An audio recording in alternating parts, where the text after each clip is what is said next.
நம்ம எதுக்காக இந்த போராட்டத்தை ஆரம்பிச்சோன்ற அந்த ஒரு நோக்கமே உடைய ஆரம்பிக்குது. அது தொடர்ந்து மக்களுக்கு புரியணும் அப்படின்ற அந்த டைலாக் வந்து பயங்கர மாஸாக இருந்தது. அதில் டவுட்டே கிடையாது. டுவர்ட்ஸ் த எண்டில் இந்த இந்தியாவுக்காக ஒரு மேட்ச் நடந்துக்கிட்டு இருக்கு. இந்தியாவுடைய கேப்டன் வந்து கோச் கிட்ட ஒரு டைலாக் சொல்கிறார். சார், நீங்களும் நானும் இந்த கேம் விளையாடுறோன்னா இந்தியாவுக்காக விளையாடுவோம், இந்தியா ஜெயிக்கணும்னு விளையாடுவோம். இவங்க எல்லாரையும் தோக்கடிக்கணுன்ற ஒரு வெறியில் விளையாடும். அதாவது பார்த்தீங்கன்னா பாகிஸ்தானை தோக்கடிக்கணுன்ற ஒரு கோல் தான் நமக்கு. அவனுக்கு அப்படி இல்லை சார். அவன் ஊருக்குள்ளே ஒரு பிரச்சனை இருக்கணும், அவங்கள தோக்கடிக்கணும்.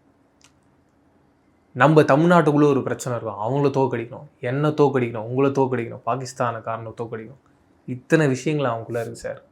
அவன் இந்த கேமை விளையாடினா தான் சார் சரியாக இருக்கும். நாங்கள் பாருங்கள், நீங்கள் எவ்வளோ பெரிய ஆளாக இருந்தாலும் அந்த இடத்துல உங்களை அறியாமல் கண்ணிலேருந்து தண்ணி தாரையாக ஊற்றும்.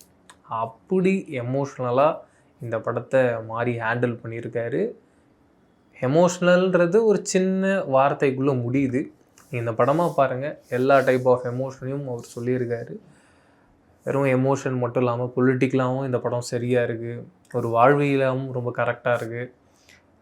நிறைய அறிவு சார்ந்த விஷயங்களை நம்ம கூட ஷேர் பண்ணுது. ரொம்ப அற்புதமான ஒரு படமாக எனக்கு இந்த பைசன் இருந்தது.